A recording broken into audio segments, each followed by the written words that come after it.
آج کے اس اصلاح معاشرہ کے صدر محترم، میرے پرانے کرم فرما اور یوں کہو کہ سرپرست مولانا خلیل الرحمان صاحب دامت برکاتہم،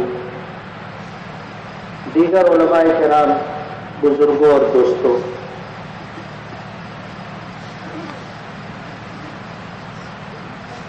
سب سے پہلے ہمیں اس بات کا احساس ہونا چاہیے کہ اللہ پاک نے ہمیں پیدا فرمایا ہے اور اللہ پاک حکیم ہے، اور حکیم اسے کہتے ہیں کہ اس کا کوئی بھی عمل حکمت سے خالی نہیں ہوتا۔ تو اللہ پاک نے ہمیں پیدا فرمایا تو ہماری پیدائش میں اللہ پاک کی کوئی نہ کوئی حکمت اور مصلحت ہوگی۔ اللہ پاک نے ہمیں بیکار نہیں پیدا کیا، اس لیے کہ کسی چیز کا بنانا اور کسی چیز کا پیدا کرنا، اگر اس کے بنانے اور پیدا کرنے میں کوئی حکمت اور کوئی مصلحت نہ ہو تو ظاہر بات ہے یہ ایک بیکار کام ہوتا ہے، اور اللہ پاک ایسا کوئی کام نہیں کرتے۔ حدیث پاک میں آتا ہے کہ اللہ پاک نے جنت بنائی تو جنت کو بھرنے کا وعدہ فرمایا، اور اللہ پاک نے جہنم بنائی تو جہنم کو بھی بھرنے کا وعدہ کیا۔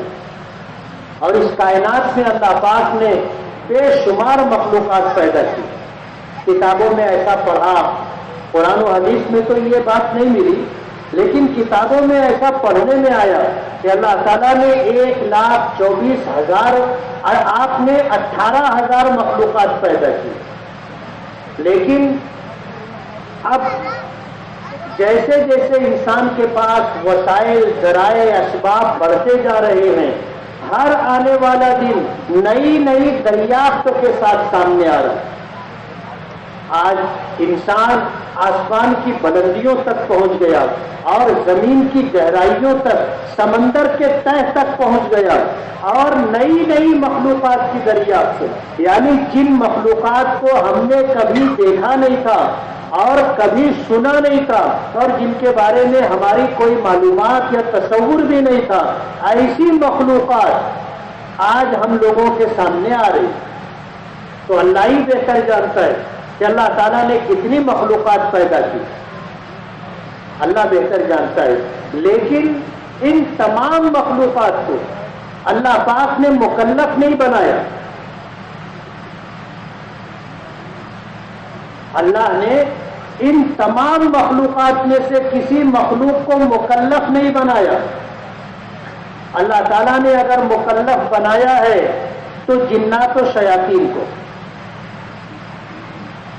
ہم لوگوں کو اللہ پاک نے مٹی سے بنایا، ہم انسان ہیں۔ جنات و شیاطین کو اللہ پاک نے آگ سے پیدا کیا ہے، تو انہیں جنات و شیاطین ایک الگ جنس اللہ پاک نے بنا دی۔ اللہ پاک نے نور سے پیدا فرمایا تھا فرشتوں کو، تو ان میں اللہ پاک نے نافرمانی کا جذبہ نہیں رکھا۔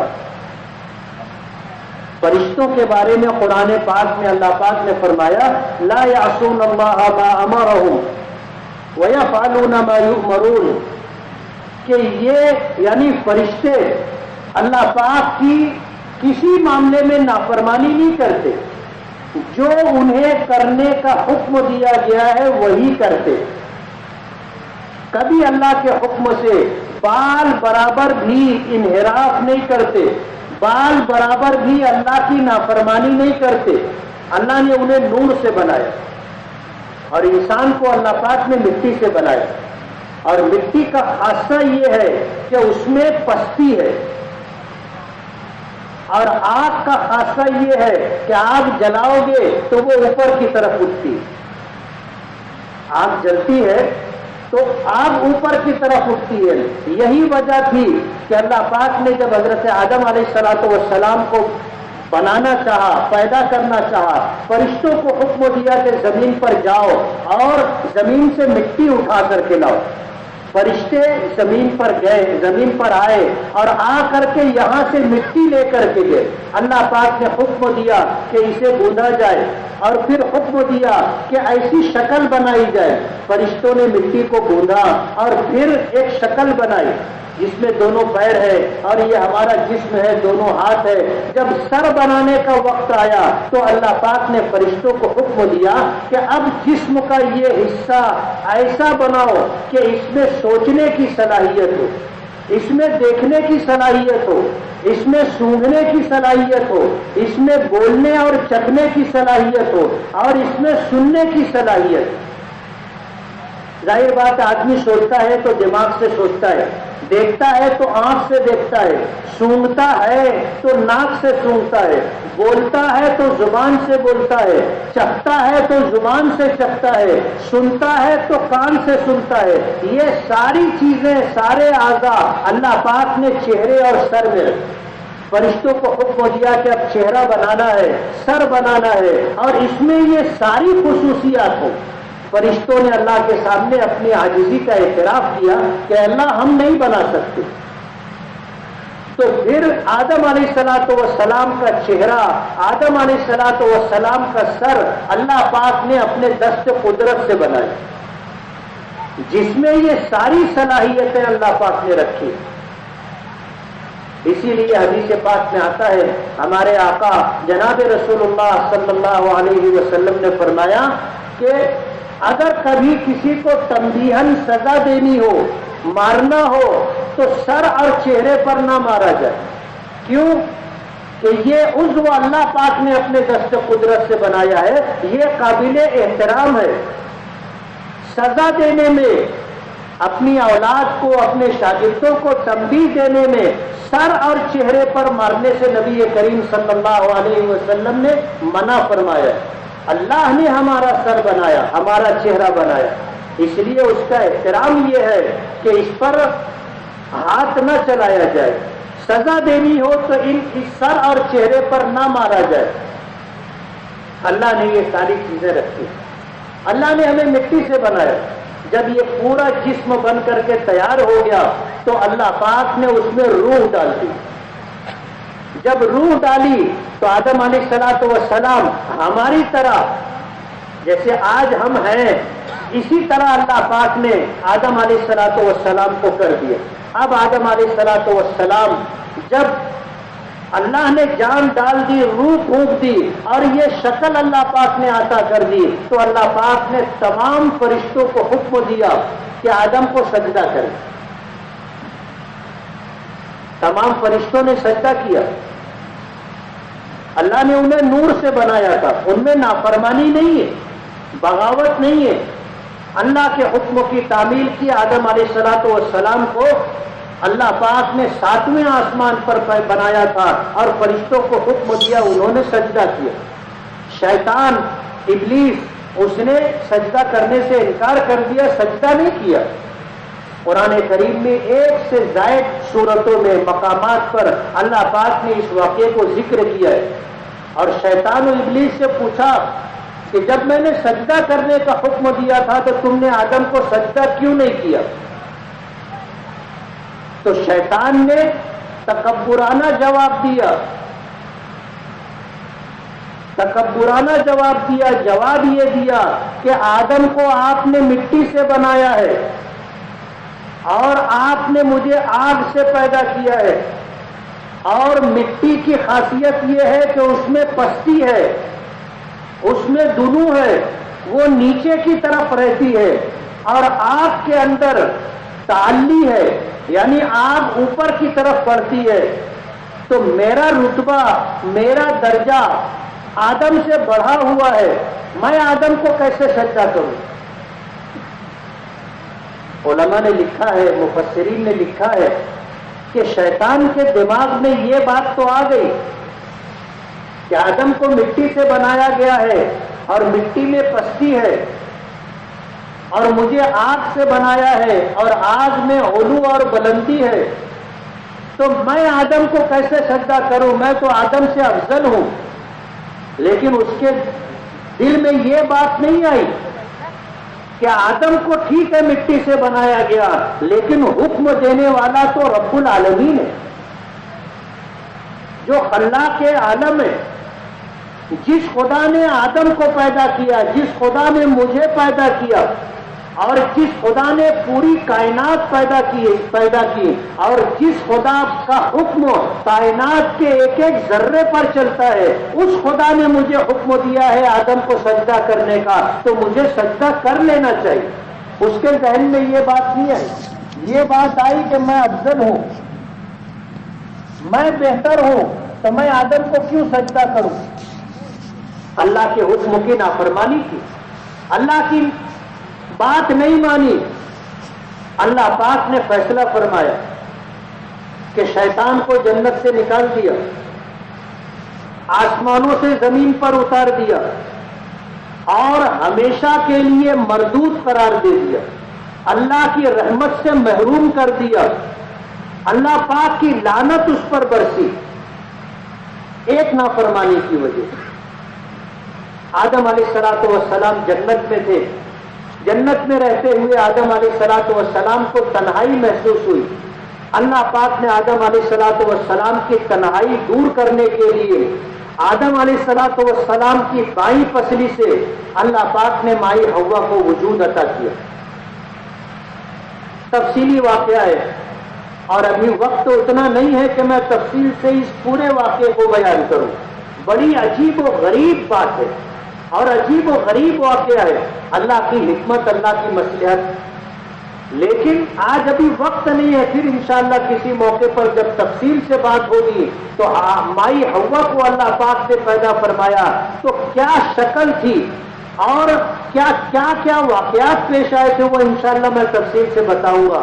آدم علیہ الصلوۃ والسلام کی تنہائی دور کرنے کے لیے مائی حوا کو بائیں پسلی سے پیدا کیا.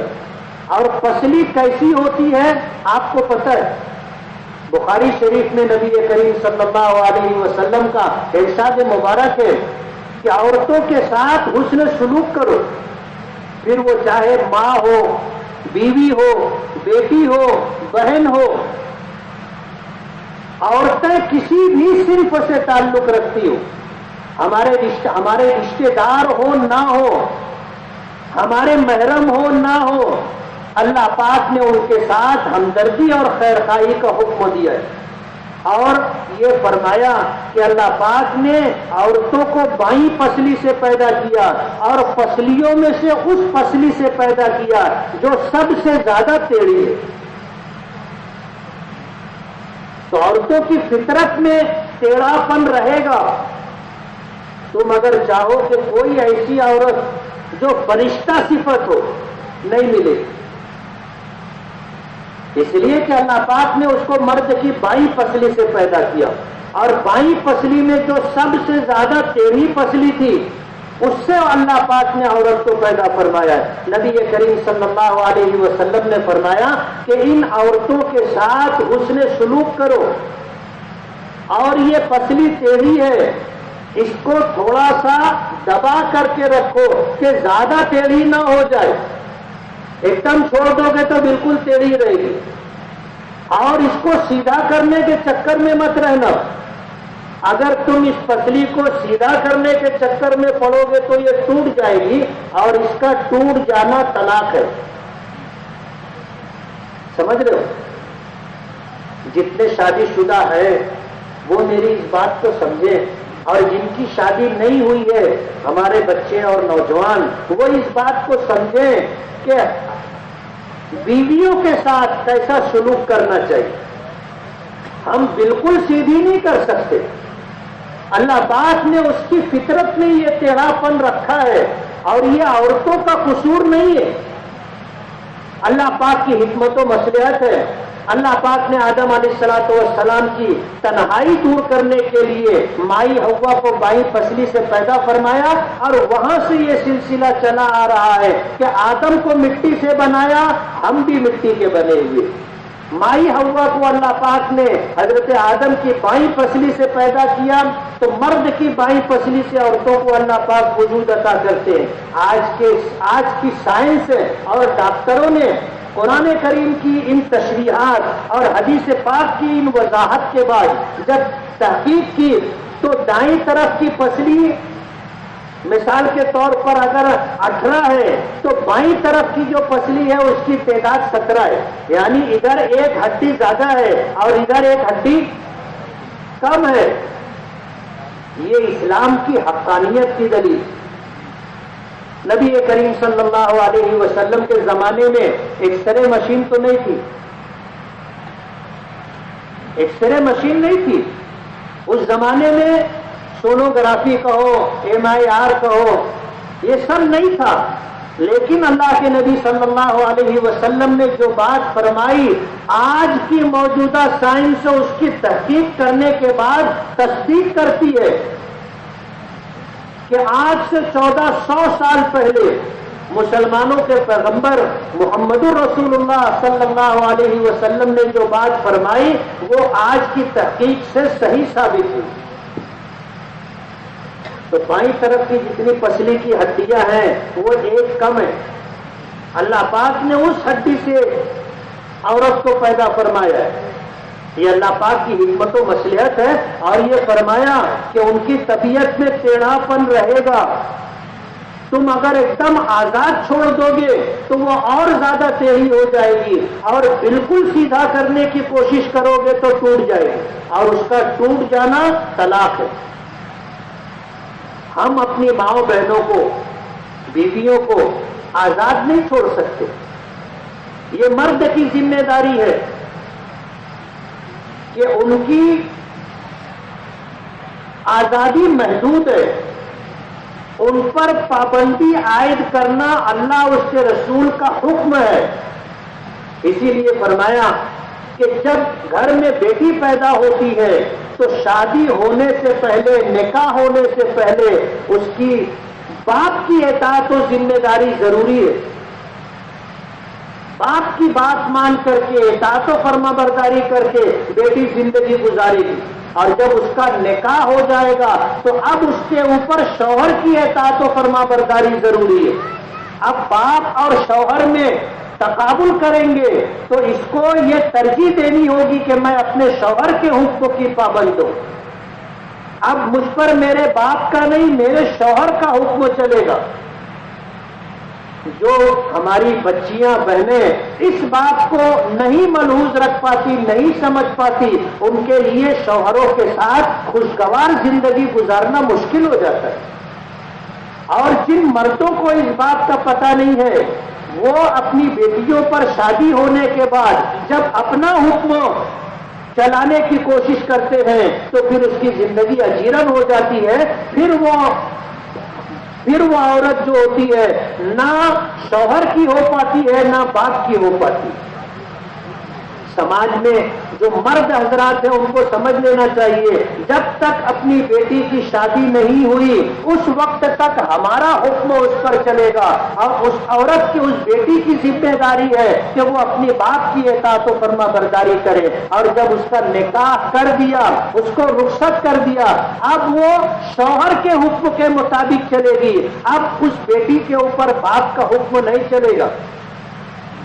نبی کریم صلی اللہ علیہ وسلم نے عورتوں کو اس بات کی تاکید دی اور فرمایا کہ لو كنت آمر احدا ان يسجد لاحد لامرت النساء ان يسجدن لازواجهن، کہ اگر میں کسی کو حکم دیتا کہ وہ اللہ کے علاوہ کسی اور کو سجدہ کرے تو میں بیویوں کو حکم دیتا کہ وہ اپنے شوہروں کو سجدہ کیا کرے۔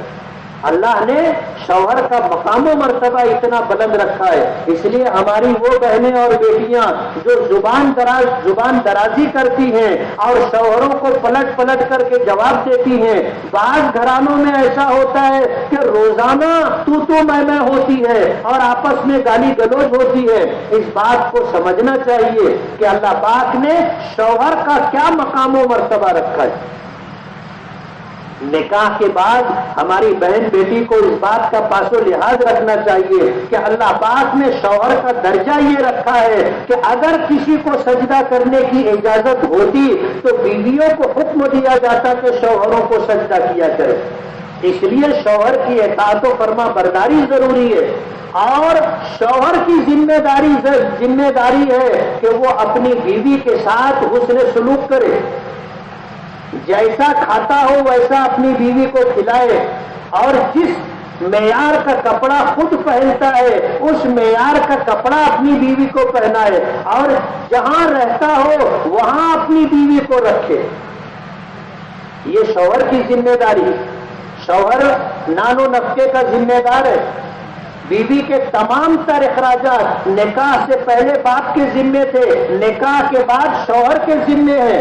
اگر میاں بیوی اس بات کو سمجھ لے اور میاں بیوی ایک دوسرے کے حقوق ادا کرے تو ہمارا گھر مثالی گھر ہوگا، ہماری زندگی خوشگوار زندگی ہوگی. غریبی اور امیری تو اللہ پاک کا فیصلہ ہے. اللہ نے جسے چاہا امیر بنایا، اللہ نے جسے چاہا غریب بنایا، یہ اللہ کا فیصلہ ہے. مالدار بننے میں مالداروں کا اپنا کوئی کمال نہیں ہے. کوئی مالدار یہ نہ سمجھے کہ میں اپنی صلاحیت، اپنی حکمت، اپنی پلاننگ اور اپنی عقل کی بنیاد پر مالدار بنا. نہیں، نہ اللہ تعالیٰ عقل سے روزی دیتے ہیں، نہ اللہ تعالیٰ علم سے روزی دیتے. عقل کی بنیاد پر بھی روزی نہیں ملتی اور علم پر بھی اللہ پاک روزی نہیں دیتے. روزی اللہ پاک کا فیصلہ ہے. آپ نے دیکھا ہوگا کہ کتنے خوشحال اور امیر لوگ ایسے ہوتے ہیں جن کو پڑھنا لکھنا نہیں آتا، لیکن ان کے یہاں پڑھے لکھے لوگ نوکری کرتے. پڑھے لکھے لوگ نوکری کرتے اور ایسے لوگ نوکری کرتے جن کے پاس CA کی ڈگری ہوتی، چارٹر اکاؤنٹنٹ، جو بہت مشکل کورس ہے کہ BCom کرنے کے بعد 5-7 سال آدمی کو جو ہے پڑھنا پڑتا ہے، تب جا کر کے CA کی ڈگری ملتی ہے. ایسے پڑھے لکھے لوگ، اتنی اعلیٰ ڈگری رکھنے والے لوگ ایسے لوگوں کے یہاں نوکری کرتے جن کو پڑھنا لکھنا نہیں آتا. اگر علم کی بنیاد پر روزی ملتی تو یہ نوکری کرنے والے زیادہ مالدار ہوتے، اور جس کے یہاں نوکری کر رہے ہیں وہ بہت غریب ہوتا. علم کی بنیاد پر اللہ روزی نہیں دیتے اور عقل کی بنیاد پر بھی روزی نہیں دیتے. آج جو بڑی بڑی ملٹی نیشنل کمپنیاں چل رہی ہیں ان کے جو مالکین ہیں ان کو کچھ نہیں سمجھتا. وہ اپنے یہاں ایسے لوگوں کو ملازم رکھتے ہیں، بڑی بڑی تنخواہ دیتے ہیں، جو کاروبار میں نیا نیا طریقہ، نئی نئی اسکیم لا کر کے کاروبار کو بڑھاتے رہتے. سیٹھ صاحب کو کچھ نہیں سمجھتا اور وہ سمجھنے کی کوشش بھی نہیں کرتے. اور کبھی اگر وہ ملازم ان کو کچھ سمجھانے لگے تو اس کو بولتے تجھ کو پگار کاہے کی دے دے، یہ میرا کام نہیں ہے، یہ تیرا کام ہے کہ میری دولت ڈبل کیسے ہوگی اور ٹربل کیسے ہوگی اور چوبل کیسے ہوگی، یہ تیرا کام ہے کر کے دینے کا، اس کی میں تجھ کو تنخواہ دیتا ہوں. یہ میرا کام نہیں ہے کہ تم مجھ کو سمجھائے. تو علم کی بنیاد پر، عقل کی بنیاد پر اللہ روزی نہیں دیتے. اللہ پاک، روزی تو اللہ کا فیصلہ ہے. تو امیری اور غریبی یہ مقدرات ہیں، اللہ پاک کا فیصلہ ہے. اس میں ہمارا اپنا کوئی کمال نہیں ہے. غریب رہنے میں ہمارا کوئی گناہ اور قصور نہیں ہے، اور مالدار بن جانے میں ہمارا کوئی کمال نہیں ہے. یہ اللہ پاک کا فیصلہ ہے. لیکن جو میاں بیوی ایک دوسرے کے حقوق ادا کر کے اور ایک دوسرے کے مقام و مرتبے کا پاس و لحاظ کر کے زندگی گزارتے ہیں، ان کی زندگی خوشگوار اور مثالی زندگی ہوتی. گھر میں چاہے دھن دولت نہ ہو، روکڑا کیش نہ ہو، لیکن ان کی زندگی بہت خوشگوار ہوتی. کتنے لوگ اپنی بہن بیٹی کا رشتہ بلڈنگ دیکھ کر کے کرتے، کاروبار دیکھ کر کے کرتے، لیکن بہن بیٹی اتنے خوشحال گھرانے میں جانے کے بعد بھی وہ سکھ چین نہیں اٹھا پاتی جو ہم دیکھ کر کے دینا چاہتے تھے. دکھ سکھ بھی نصیب سے ملتا ہے. اسی لیے نبی کریم صلی اللہ علیہ وسلم نے فرمایا کہ اپنی بہن بیٹی کا رشتہ کرنا ہو تو دینداری دیکھ کر کے کرو، مالداری دیکھ کر مت کرو، خوبصورتی دیکھ کر مت کرو، خاندان اور برادری دیکھ کر کے مت کرو. آج مسلمانوں میں طریقہ چل پڑا ہے، برادری دیکھ کر کے رشتہ کرنا ایک زمانے سے چلا آ رہا ہے. یہ نبی کریم صلی اللہ علیہ وسلم کی تعلیمات کے خلاف ہے. اور جیسے جیسے زمانہ آگے بڑھتا جا رہا ہے اب لوگ مالداری اور خوبصورتی دیکھ کر کے رشتہ کرنے لگے. جو لوگ رشتے ناطے کا کام کرتے ہیں ابوا حضرات، یہ لوگ آج ہم لوگوں کو بتاتے ہیں کہ مفتی صاحب جس لڑکے کے رشتے کی بات چیت ہوتی ہے لڑکا بھی اور لڑکے کے ماں باپ بھی یہ چاہتے ہیں کہ لڑکی جو ہے خوبصورت ہونی چاہیے. اب ظاہر بات ہے جن کی بہن بیٹی خوبصورت نہیں ہے، رنگ صاف نہیں ہے، ان کا رشتہ کرنا بہت مشکل ہوتا جا رہا ہے. لوگ لالچی ہو گئے، اب مالداری دیکھ کر کے رشتہ کرنے کی کوشش کرتے. ان اللہ کے بندوں کو پتہ نہیں ہے کہ امیری غریبی سکھ اور دکھ اللہ پاک نصیب سے دیتے ہیں اور یہ دنیا ہمیشہ رہنے کی جگہ نہیں ہے. نبی کریم صلی اللہ علیہ وسلم نے رشتے کے تئیں جو ہدایات جاری کی ہیں آپ نے فرمایا تنکح المرأة لأربعین لمالها ولجمالها ولحسبها ولدینها فاظفر بذات الدین تربت یداک. حضور نے فرمایا کہ نکاح لوگ 4 خوبیوں کو دیکھ کر کے کرتے ہیں. کوئی مالداری دیکھ کر کے نکاح کرتا ہے، مالداری دیکھ کر نکاح کرتا ہے کہ ابھی بہو آئے گی یا بیوی آئے گی تو بڑا جہیز لے کر کے آئے گی. کچھ لوگ خوبصورتی دیکھ کر کے نکاح کرتے کہ پورا مالیگاؤں چھانتے. باہر رشتہ کرنا ہو تو یہ گاؤں وہ گاؤں وہ گاؤں، اور بولے 500 نمبر کا لائٹ چاہیے، ایسی خوبصورت بہو بیوی چاہیے. کچھ لوگ جو ہے وہ خاندان دیکھتے ہیں، برادری دیکھتے. حضور پاک صلی اللہ علیہ وسلم نے فرمایا دینداری دیکھ کر نکاح کرو. کچھ لوگ دینداری دیکھ کر نکاح کرتے ہیں. حضور نے فرمایا دینداری دیکھ کر نکاح کرو تریبت یداک، کامیاب ہو جاؤ گے. تمہاری دنیا بھی اللہ پاک بنا دیں گے، آخرت بھی اللہ پاک بنا دیں گے. تو میں یہ عرض کر رہا تھا کہ اللہ تعالیٰ نے ہمیں پیدا کیا، ہماری پیدائش کا کوئی نہ کوئی مقصد ہے. اللہ پاک حکیم ہے، بغیر مقصد کے بغیر حکمت کے کوئی کام اللہ پاک نہیں کرتے. اللہ پاک نے بے شمار مخلوقات پیدا کی لیکن ان تمام مخلوقات کو اللہ پاک نے مکلف نہیں بنایا. جنات و شیاطین کو اللہ پاک نے مکلف بنایا اور جنات کے مقابلے میں اللہ پاک نے انسانوں کو فضیلت عطا کی، اور وہ فضیلت یہ ہے کہ اللہ پاک نے ہمیں عقل کی نعمت عطا کی. عقل کی نعمت اللہ پاک نے ہمیں عطا کی. جنات و شیاطین کو اللہ پاک نے عقل نہیں دی، اور عقل دینے کی وجہ سے اللہ پاک نے تمام مخلوقات میں ہمیں فضیلت برتری عطا کی، اور انسان کو اشرف المخلوقات کہا جاتا ہے، اشرف المخلوقات. اور یہ پوری دنیا اللہ پاک نے ہماری خدمت کے لیے پیدا کی. یہ آسمان ہمارے لیے اللہ نے بنایا، یہ زمین اللہ نے ہمارے لیے بنائی ہے، چاند سورج ستارے اللہ نے ہمارے لیے بنائے، پھل پھول اور غلات اللہ ہمارے لیے پیدا کرتے ہیں. اور یہ پوری کائنات کو اللہ پاک نے ہماری خدمت پر مامور کیا ہے. یہ سب ہماری سیوا کرتے ہیں، ہماری خدمت کرتے. کسی کو حق کے اعتراض نہیں ہے. بیل یہ نہیں بول سکتا کہ مجھ کو بیل گاڑی میں کیوں جوت رہے، کبھی بولا؟ اور قیامت تک نہیں بولے گا. گھوڑے کو یہ اعتراض نہیں ہے کہ وہ بولے کہ میری پیٹھ پر کیوں بیٹھ رہے. اس کو ہماری خدمت کے لیے اللہ نے مقرر کر دیا ہے، وہ ہماری خدمت کرے گا۔ ہاتھی کو یہ اعتراض نہیں ہے کہ میں اتنا تن و توش والا، اتنی بڑی جسامت رکھنے والا ایک انسان میری گردن پر بیٹھتا ہے، اس کو کیا حق ہے میرے اوپر بیٹھنے کا؟ اس کی حیثیت اور اوقات کیا ہے؟ ہاتھی کبھی اعتراض نہیں کرتا، یہ زمین کبھی اعتراض نہیں کرتی۔ ہم اس میں ہل چلاتے، اس کے سینے کو ہم چیرتے ہیں، بڑی بڑی عمارت بنانے کے لیے زمین میں بڑے بڑے گڑھے کرتے ہیں، کبھی زمین نے اعتراض کیا؟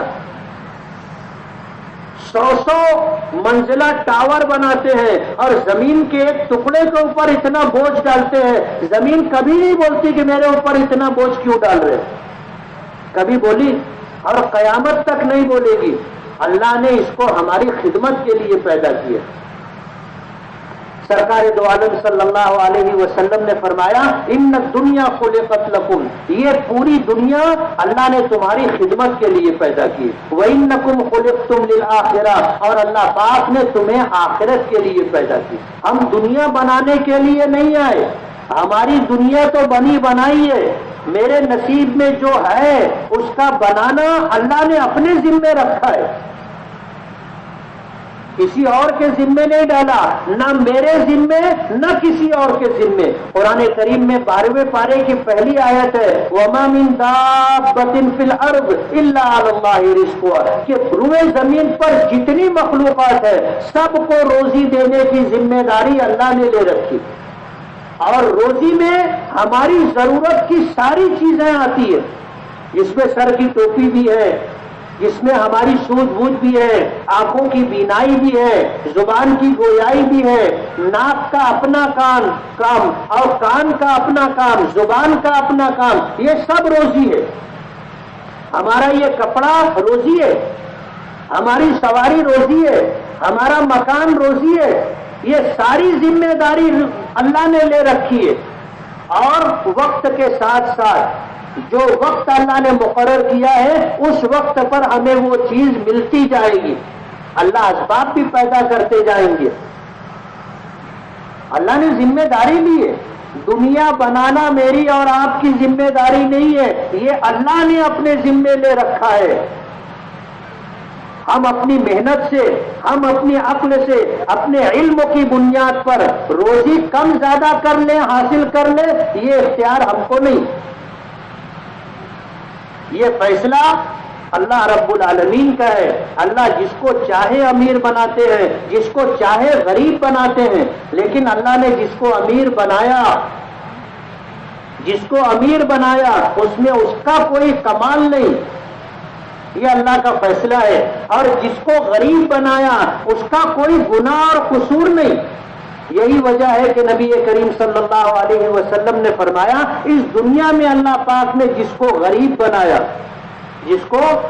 بنایا اور اپنے اللہ کے فیصلے پر وہ راضی رہا، شکایت نہیں کی کہ میرے محلے میں غریب، گلی میں یہ آدمی اتنا مالدار، مجھ کو کیوں غریب بنایا؟ کبھی یہ اعتراض اللہ کے سامنے اور شکایت نہیں کی کہ ہم سگے بھائی ہیں، اس بھائی کو آپ نے اتنا مالدار بنایا، مجھ کو اتنا غریب بنایا، میرا کیا گناہ تھا؟ ہم نے کبھی اعتراض نہیں کیا اور کبھی اس پہ شکوے شکایت نہیں کی۔ تو کل قیامت کے دن غریب آدمی کو اللہ پاک مالدار کے مقابلے میں 500 برس پہلے جنت میں بھیجیں گے۔ اس دن مالدار لوگ تمنا کریں گے کاش دنیا میں ہم بھی غریب رہتے،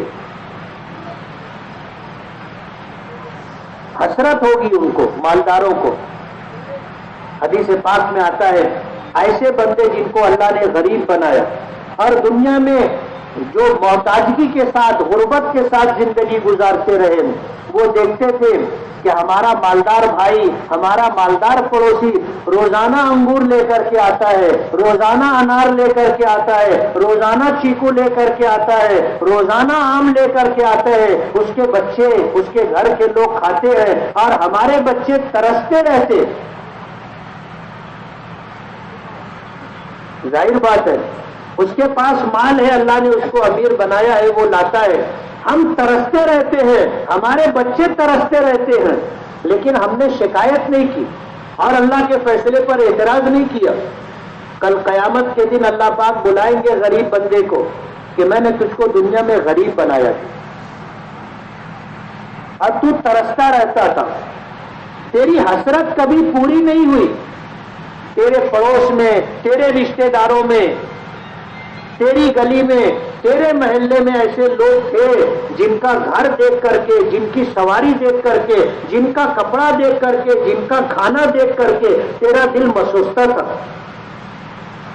اور تو بھی سوچتا تھا کہ کاش میرے پاس پیسہ ہوتا تو میں بھی ایسا گھر بناتا, میرے پاس پیسہ ہوتا تو میں بھی ایسی سواری لیتا, میرے پاس پیسہ ہوتا تو میں بھی ایسے کپڑے پہنتا, اپنے بیوی بچوں کو پہناتا, میرے پاس پیسہ ہوتا تو میں بھی اسی طرح خوشحالی کے ساتھ کھاتا اور کھلاتا. تیرا دل اس ساری باتوں کو سوچتا تھا, لیکن تجھ کو میں نے غریب بنایا تھا اور تو دنیا میں رہتے ہوئے میرے فیصلے پر راضی رہا. تو نے کبھی میں شکایت نہیں کی اور کبھی اعتراض نہیں کیا اور کبھی ناجائز طریقے سے مال حاصل کرنے کی اور ناجائز طریقے سے پیسہ کما کر کے مالدار بننے کی رائے اختیار نہیں کی. میرے بندے, آج میں تیرے لیے یہ فیصلہ کرتا ہوں کہ تو مالدار کے مقابلے میں 500 برس پہلے جنت میں جائے گا. غریب آدمی سوچے گا اور غریب رہتا تو اچھا تھا, اور مالدار سوچے گا کاش میں مالدار نہیں ہوتا. دنیا میں مالداری تھی بھی تو کتنے دنوں کی, مالداری کتنے دنوں کی, اور جس کے پاس مال رہتا بھی ہے تو وہ اپنی ساری خواہش پوری کر لیتا, ایسا نہیں ہے. تو غالب نے کہا ہے نا, ہزاروں خواہشیں ایسی کہ ہر خواہش پہ دم نکلے, بہت نکلے میرے ارمان لیکن پھر بھی کم نکلے. مالدار آدمی کے پاس کتنے ہی مال ہو جائے سب خواہش پوری نہیں ہوتی, یہ دنیا ہے. اللہ نے خواہشات پوری کرنے کی جگہ جنت رکھی ہے, دنیا نہیں. جیسے آدمی کے پاس بہت مالدار, بہت مال ہے, کروڑوں اربوں خربوں روپیہ ہے, اب اس کو بیماری لاحق ہوئی, پیسے سے صحت خرید سکتے؟ بولو نا, پیسے سے صحت خرید سکتے؟ اگر پیسے سے صحت خریدی جاتی تو کسی مالدار کو اٹیک, کسی مالدار کو کینسر نہیں ہوتا. لیکن پیسے سے آدمی صحت نہیں خرید سکتا, راحت اور آرام آدمی پیسے سے نہیں خرید سکتا. کتنے مالداروں کو آپ نے دیکھا ہوگا, سونا ہو تو سونے کی گولی کھانے پڑتی. سونے سے مراد سونا چاندی نہیں, نیند اور خواب اور گولیوں کا سہارا لینا پڑتا ہے. حالانکہ ان کا شاندار بیڈ روم ہوتا ہے اور بہت ہائی فائی پلنگ ہوتا ہے اور فوم کے موٹے موٹے گدے ہوتے ہیں, کمرے میں اے سی لگا ہوتا ہے اور موسیقی چل رہی ہوتی ہے, لیکن نیند نہیں آتی. پیسے سے آدمی نیند نہیں خرید سکتا, پیسے سے آدمی آرام اور چین نہیں خرید سکتا. اس لیے دولت ہونے کے بعد بھی آدمی جو چاہے دنیا میں کر لے, ایسا نہیں ہے. کتنے مالداروں کو آپ غریبوں کا مقابلہ کر کے دیکھو گے تو غریب آدمی زیادہ راحت اور چین سے رہتا ہے. مالدار کو فکر لگی رہتی ہے کہیں کاروبار میں نقصان نہ ہو جائے, کارخانہ بند نہ ہو, کہیں مزدور باہر نہ چلا جائے, وہ تراشن والا آیا کہ نہیں آیا, مال بکا کہ نہیں بکا, اس کے پیچھے 17 پریشانیاں رہتی. غریب آدمی اپنا دن میں محنت کرتا, رات میں آ کے ایسے ہاتھ رکھ کے جو سوتا 1 منٹ میں سو جاتا, 1 منٹ میں سو جاتا اور اس کو اٹھانا پڑتا, اٹھو اٹھو کار لون چلانے جانے کا ٹائم ہو گیا. اب مالدار کو نیند نہیں آتی, گھڑی دیکھتا رہتا ہے, 1 بج گیا, 2 بج گیا, 3 بج گیا, نیند نہیں آتی. عربی کا ایک جملہ ہے جعل برد و فیال سر، جب سردی آتی ہے تو اپنے ساتھ سردی کا سامان لے کر کے آتی، جیسے ہی سردی آتی آدمی جیکٹ نکالتا، سوٹر نکالتا، مفلر نکالتا، کمبل نکالتا، سردی آتی تو سردی کے ساتھ وہ ساری چیزیں، ایسی مالداری آتی تو مال کے ساتھ دوسری بہت ساری چیزیں بھی آتی۔ میاں بیوی تھے، بہت مالدار تھے، ان کو نیند نہیں آتی، وہ دونوں آگے بالکنی میں کھڑے تھے، بازو میں غریب پڑوسی تھا، ان کے گھر میں جگہ کم تھی، تو وہ اپنا آئے، سڑک پہ جھاڑو دیے، اپنا گدڑی بچھائے اور آدمی لوگ سو گئے، وہ لوگ اوپر سے دیکھ رہے تھے، بولے کتنا آرام سے سو رہے، نہ دروازے میں کڑی لگائے اور نہ کوئی مسئلہ، نہ بستر کا ٹھکانا، نہ تکیے کا ٹھکانا، لیکن آرام سے سو رہے، خراٹے لے رہے۔ وہ اوپر سے بولے یار اب ان کو بتانا پڑے گا۔ صبح ہوئی تو ان کو میاں بیوی دونوں گھر پر گئے، ساتھ میں تھیلی تھی، گئے کہنے لگے تم ہمارے پڑوسی ہو، بہت اچھے پڑوسی ہو، آج تک ہم لوگوں نے تم پر دھیان نہیں دیا، رات کو ہم لوگ میاں بیوی کا مشورہ ہوا، یہ ہوا کہ یار اپنے پڑوسی کا حق ادا نہیں کرنا، تو تم بہت پریشانی میں زندگی گزار رہے، یہ 1,00,000 روپیہ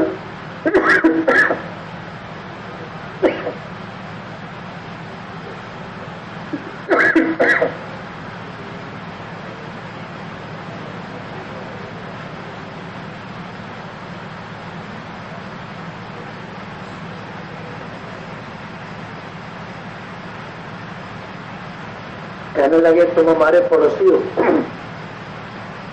معاف کرنا، ہم لوگوں نے کبھی تمہارے اوپر دھیان نہیں دیا، یہ 1,00,000 روپیہ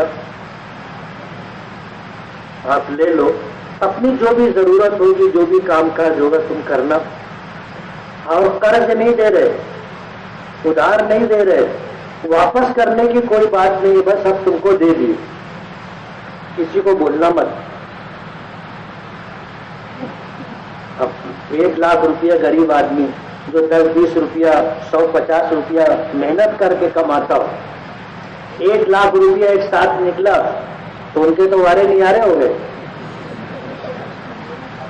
دن گزرا، رات آئی تو وہ لوگ اپنا جھاڑو دیے، گدڑی بچھائے، کڑی لگائے، تالا لگائے، اندر تھیلی رکھی تھی نا، تالا لگائے، اور تھوڑی تھوڑی دیر کے بعد سر اٹھا کے ایسے دیکھتے تھے کہ تالا لگا ہے نا، وہ لوگ اوپر سے کھڑے ہو کے دیکھ رہے تھے، بولے بہت آرام سے سوتے تھے یہ لوگ، بہت آرام سے سوتے تھے۔ تو مال آتا ہے تو مال کے ساتھ بے چینی بھی آتی ہے، مال کے ساتھ بے چینی بھی آتی ہے، اور غربت میں ایک آدمی جو جنگل میں سایہ دار درخت کے نیچے بغیر بستر کے سوتا ہے، اس کی نیند میں، اور اس آدمی کی نیند میں جو محل میں اپنی خوابگاہ میں اور سنجاب اور ریشم کے بستر پر سوتا ہو، اے سی چلا کے سوتا ہو، ویسی سکون کی نیند نہیں ملتی۔ مگر یہ سمجھ کی بات ہے، ہر غریب آدمی چاہتا ہے کہ میں مالدار ہو جاؤں، کوئی غریب رہنا نہیں چاہتا، لیکن اپنے اختیار کی بات نہیں، اللہ نے جس کو غریب بنایا غریب، جس کو امیر بنایا امیر، سمجھ رہے ہو، یہ اللہ کا فیصلہ ہے۔ تو غریب آدمی مالدار کے مقابلے میں 500 برس پہلے جنت میں جائے گا، کیوں؟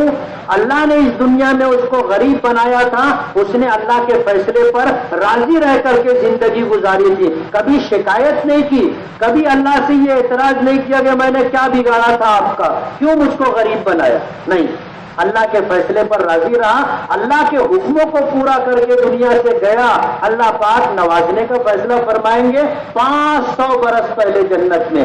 تو جو آدمی دنیا میں مالدار تھا، مالداری کتنے دنوں کی تھی؟ کتنے دنوں کی مالداری؟ عام طور پر ہوتا یہ ہے کہ مالداری کا زمانہ کم رہتا ہے. جیسے باپ مالدار ہے تو اولاد کی نہیں چلتی، کس کی چلتی؟ باپ کی چلتی، اور ان کو مان کے چلنا پڑتا، اور ان کو اٹھان ملتی، ہفتے کا خرچہ ملتا، اور لوگوں کے مقابلے میں زیادہ ملتا، لیکن پاور کس کا رہتا؟ باپ کا رہتا. ذرا سا 3-5 کرے تو بولتا ہے چل باہر، کارخانہ اس کے ہاتھ سے لے لیتے، بول دیتے کل سے دکان پہ آنا نہیں. اب باپ کا انتقال ہو گیا، اب میراث بٹی تو ظاہر بات ہے اس کے حصے میں کتنا آیا؟ جو تھا وہ بہت تھا، لیکن جب بٹا 2 جگہ 5 جگہ 10 جگہ بٹا تو ظاہر بات ہے وہ پہلے والی بات تو نہیں رہی. تو مالداری کی راحت بہت کم ہوتی ہے. اور پھر یہ جب مالداری اس کے ہاتھ میں آئی تھوڑے دن اس کا پاور چلتا، پھر جب کاروبار بچوں کے ہاتھ میں آ جاتا تو اس کا پاور ختم ہو جاتا، بچوں کا فیصلہ چلتا ہے. اب یہ اٹھان کے لیے بچوں کی طرف دیکھتے ہیں، بولے جمعہ آ گیا خرچہ دینا، ہر گھر میں ہوتا ہے. تو دنیا کی مالداری وقتی ہے. اصل چیز ہماری پیدائش کا مقصد یہ ہے، اللہ نے ہم کو آخرت کے لیے پیدا کیا، آخرت کے لیے. دنیا کے لیے اللہ نے ہم کو پیدا نہیں کیا. ہماری دنیا اللہ بنائیں گے، ہمیں اپنی آخرت بنانی چاہیے. میں آج اپنے نوجوانوں سے کچھ بات کہنا چاہتا ہوں. آج موبائل کی دنیا بہت بڑی ہو گئی، اور ہر آنے والا دن موبائل میں نئے نئے فنکشن کو لے کر کے آ رہا ہے. اور ہمارا نوجوان عام بات ہو گئی ہے، جس کو دیکھو وہ موبائل لے کے بیٹھا رہتا ہے، یا تو اس میں گیم کھیلتے رہتے ہیں. لوڈو گیم ابھی ایک نیا آیا ہے، اچھے اچھے سمجھدار لوگ اس میں لگے رہتے، اور موبائل کے ذریعے سے وقت کی بربادی، بے حیائی، فواہشات اور منکرات کا ارتکاب بڑھتا جا رہا ہے. کتنے نوجوان جب رات میں اپنے دوستوں کے ساتھ بیٹھتے ہیں تو موبائل پر ننگی فلمیں دیکھتے رہتے ہیں. یہ کیا ہے معلوم؟ گناہ بے لذت.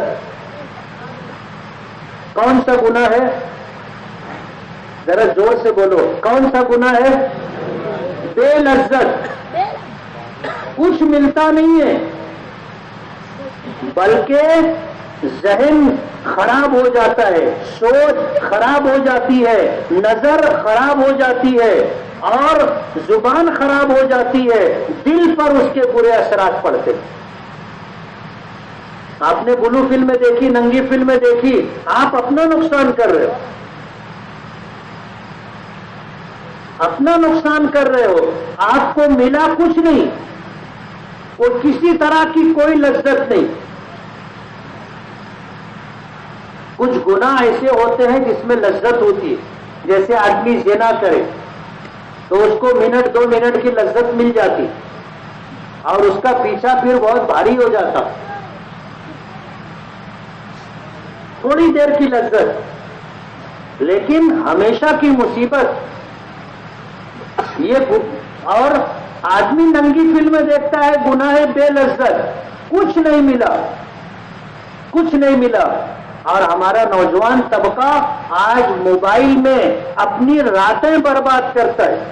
واٹس ایپ لے کے بیٹھ جاتا ہے اور پوری رات واٹس ایپ پہ جو ہے میسج دینا، تصویریں دینا، اور پھر اسی کے ساتھ ساتھ جو ہے اپنی آڈیو کلپ اور ویڈیو کلپ ٹرانسفر ہوتے رہتی ہے. آدمی پوری رات برباد کر دیتا، یعنی پوری جوانی، دن بولو رات بولو، برباد کر رہا ہے. زندگی کا سب سے قیمتی وقت جوانی. حدیث پاک میں آتا ہے کل قیامت کے دن اللہ پاک جن لوگوں کو اپنے عرش کا سایہ عطا کریں گے اس میں 7 لوگ ہوں گے. ایک تو وہ نوجوان شاب نشا فی عبادت اللہ، جس کی جوانی اللہ کی عبادت کرتے ہوئے گزری. جس کی جوانی عبادت کرتے ہوئے گزری ہو، کل قیامت کے دن جب سورج سوا نیزے پر ہوگا اور لوگ اپنے پسینے میں ڈوب رہے ہوں گے، ایسے وقت میں اللہ پاک اس نوجوان کو جس نے جوانی اللہ کی عبادت کے ساتھ گزاری ہوگی اپنے عرش کا سایہ نصیب فرمائیں۔ آج ہمارا نوجوان اپنی جوانی خرافات میں گزار رہا ہے، نمازیں چھوڑ کر کے، اللہ کے حکموں کو توڑ کر کے آج اس کی جوانی گزر رہی ہے، لوڈو کھیلتے ہوئے، گیم کھیلتے ہوئے۔ کیا ملنے والا ہے؟ یہ وقت برباد ہو رہا ہے۔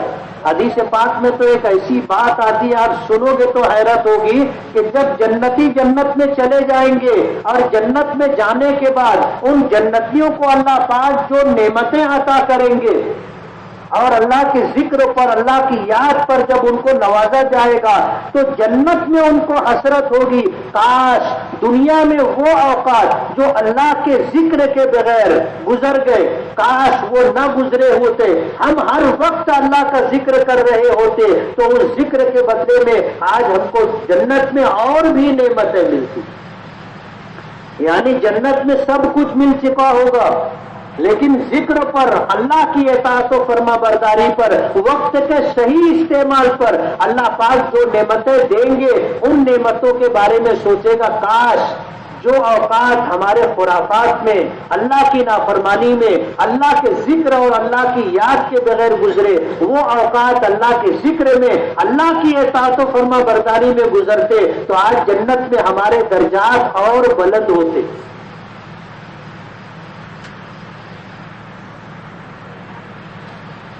موبائل ایک ضرورت ہے، لیکن اس کی ضرورت کتنی ہے وہ آپ سمجھ سکتے ہیں۔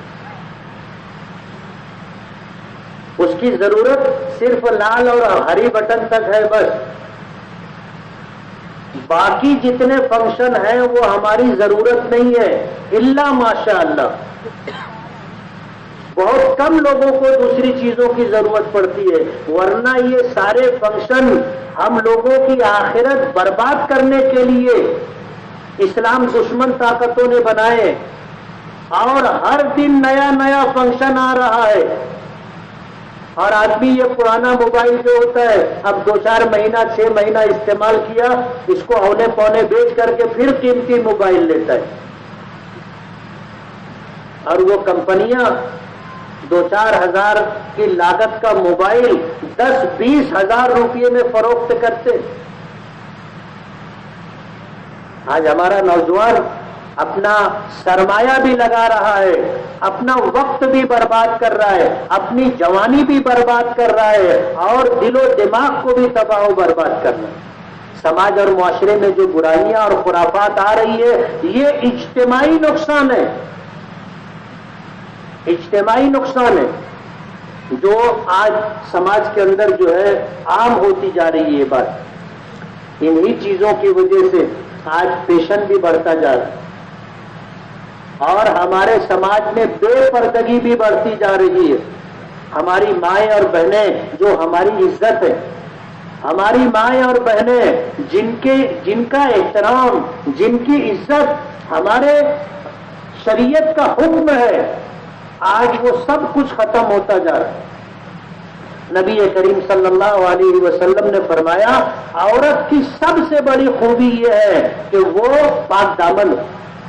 عورت کی سب سے بڑی خوبی یہ ہے کہ اس پر غیر محرم کی نظر نہ پڑے، کوئی پرایا آدمی اس کو نہ دیکھے۔ اللہ نے ہماری ماؤں اور بہنوں کو پردے کا حکم دیا، پردے کا حکم۔ 9 سال کی عمر ہو اب اس کے اوپر پردہ فرض ہو گیا، جیسے نماز فرض ہے اسی طرح پردہ فرض ہے، جیسے روزہ فرض ہے اسی طرح پردہ فرض ہے، جیسے زکوٰۃ اور حج فرض ہے اسی طرح ماؤں اور بہنوں پر پردہ فرض ہے۔ جو مائیں اور بہنیں پردہ نہیں کرتی، بے پردگی کے ساتھ زندگی گزارتی ہیں، وہ 24 گھنٹہ گنہگار ہوتی، 24 گھنٹہ۔ ایک شاگرد نے سوال کیا، حدیث پاک میں آتا ہے اللہ پاک نے جب اپنے محبوب کو معراج میں بلایا، اللہ کے رسول صلی اللہ علیہ وسلم معراج میں تشریف لے گئے، آپ نے جنت دیکھی، جنت کی نعمتیں دیکھی، آپ نے جہنم دیکھا، جہنم کا عذاب دیکھا، اور یہ فرمایا کہ جہنم میں میں نے عورتوں کی کثرت دیکھی۔ جب یہ تفصیل سے حدیث ہم نے پڑھائی تو ایک طالب علم نے سوال کیا کہ بہت ساری عورتیں مرد کے مقابلے میں نمازوں کا زیادہ اہتمام کرتی، روزوں کا زیادہ اہتمام کرتی ہیں، اور صاحب نصاب نہیں ہوتی، ان پر زکوٰۃ فرض نہیں ہوتی، صاحب استطاعت نہیں ہوتی، ان پر حج فرض نہیں ہوتا۔ مرد مالدار ہوتا ہے، زکوٰۃ نہیں دیتا، حج فرض ہو گیا، حج نہیں کرتا، نماز نہیں پڑھتا، روزہ نہیں رکھتا، تو جہنم میں مردوں کی کثرت ہونی چاہیے تھی، عورتوں کی کثرت کیوں؟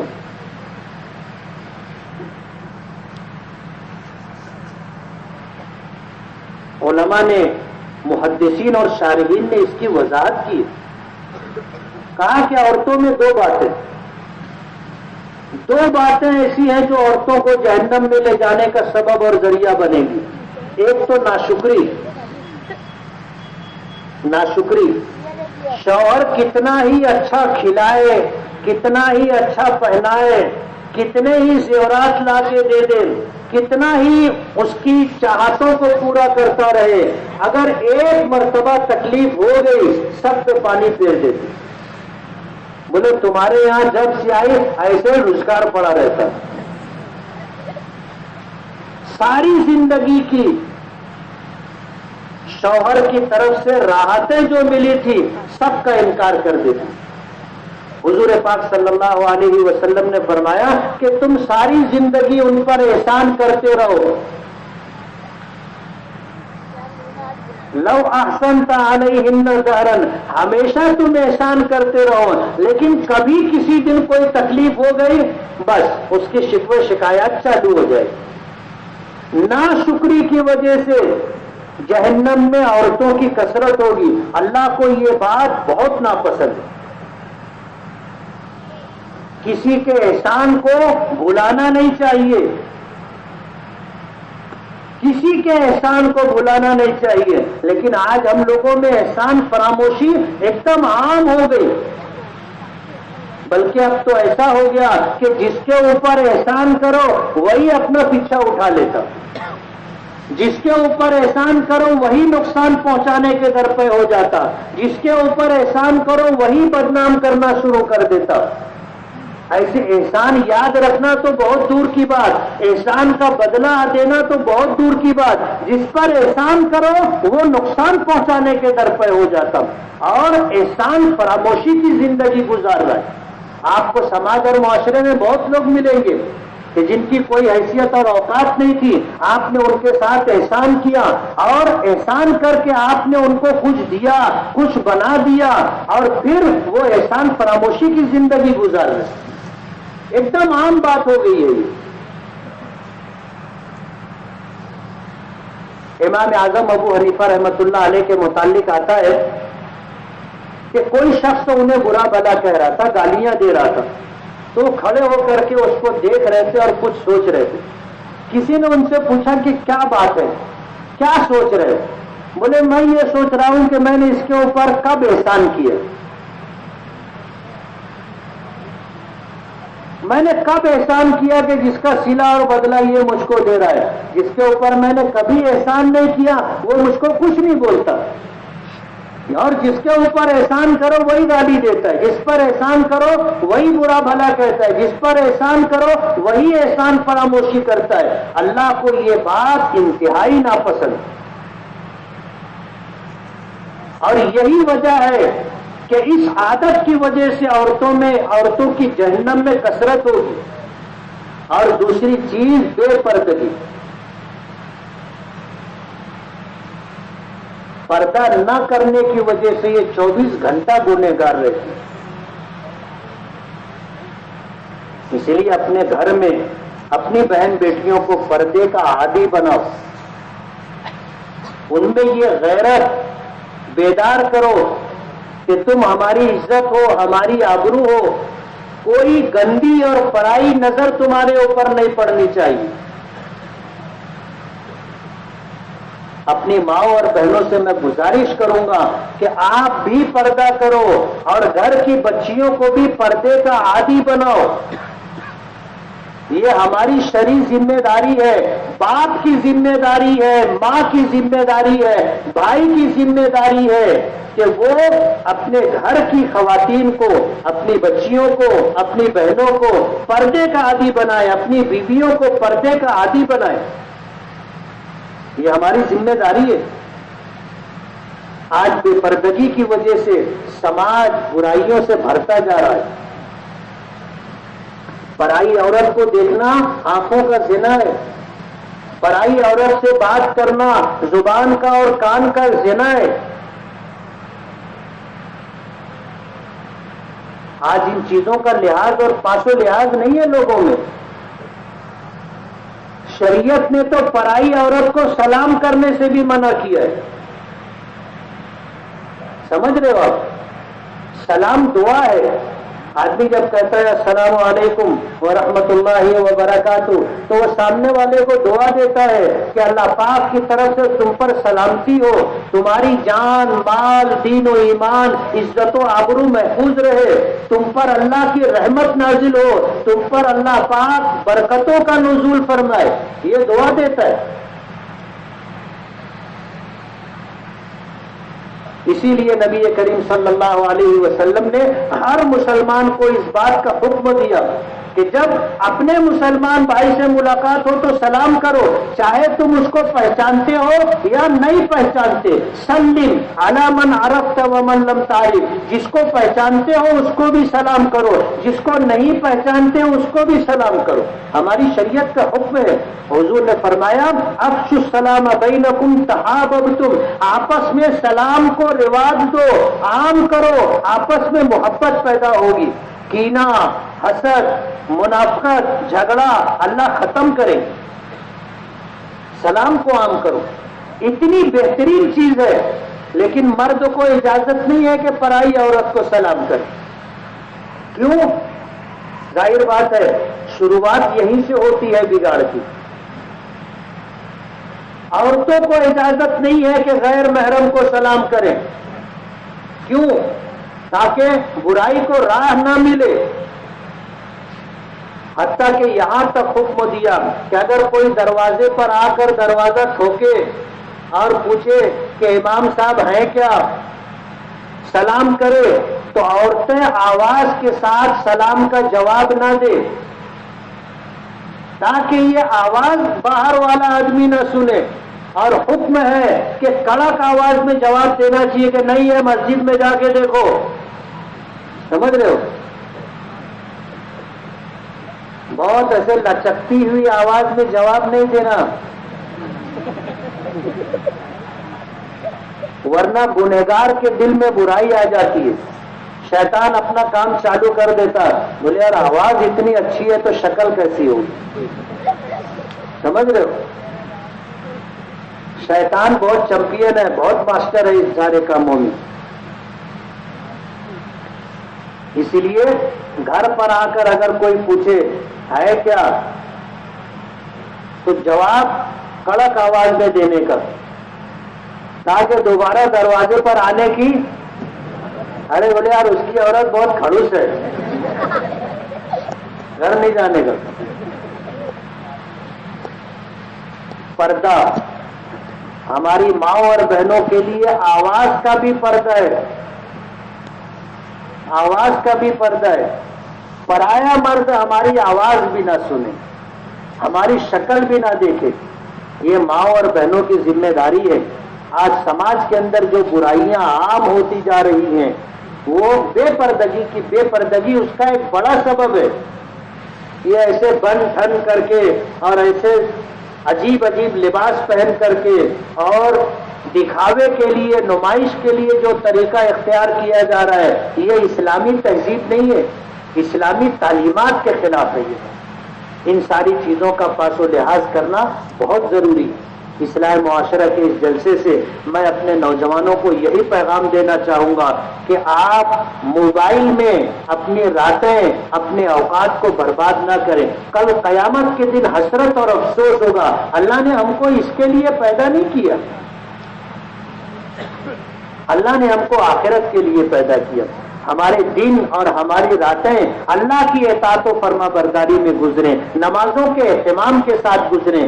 میری ماں اور بہنوں سے میری یہ گزارش ہے کہ ہم بھی اپنے گھر میں نمازوں کا اہتمام کریں، اپنے گھر کے بچوں کا نمازوں کا عادی بنائیں، اپنی بچیوں کو پردے کا عادی بنائیں، اپنے گھر کی، اپنی عزت و آبرو کی ہم حفاظت کریں۔ ان ساری چیزوں سے سماج خالی ہوتا جا رہا ہے، لیکن ہم اتنا بڑا مجمع اگر طے کر لے کہ ہم اپنی ذات سے اس کام کو شروع کریں گے کہ ہم اپنے اوقات کو برباد نہیں کریں گے، موبائل پر رات بھر چیٹنگ نہیں کریں گے، ننگی فلمیں نہیں دیکھیں گے، رابطے کا ایک ذریعہ ہے جس سے ضرورت پڑے بات کرنے بس ختم، نمازوں کا اہتمام کریں اور اپنے گھر میں دینداری پیدا کرنے کی کوشش کریں۔ اگر ہم نے اپنی ذات سے اور اپنے گھر سے کام کی شروعات کی تو آج یہ ہزاروں کا مجمع ہے، اتنے گھرانوں میں سدھار آ جائے گا اور بہتری کی شروعات ہو جائے گی۔ کریں گے نا؟ کوئی ہم لوگ بیان کرنے کا شوق نہیں ہے، اور آپ کو میں جو باتیں بتا رہا ہوں اللہ اس کے رسول کی یہ کوئی وقت گزاری نہیں ہے، یہ علماء کی شرعی ذمہ داری ہے اور آپ کی ذمہ داری ہے، ہماری ذمہ داری ہے کہ ہم عمل کریں۔ ہم میں کا ہر شخص تو عالم نہیں ہے کہ اس کو یہ ساری باتیں معلوم ہو، اس لیے علماء کی ذمہ داری ہے آپ کو بتانا، سمجھانا، اور آپ کی ذمہ داری ہے کہ ہم سب مل جل کر کے اس پر عمل کریں۔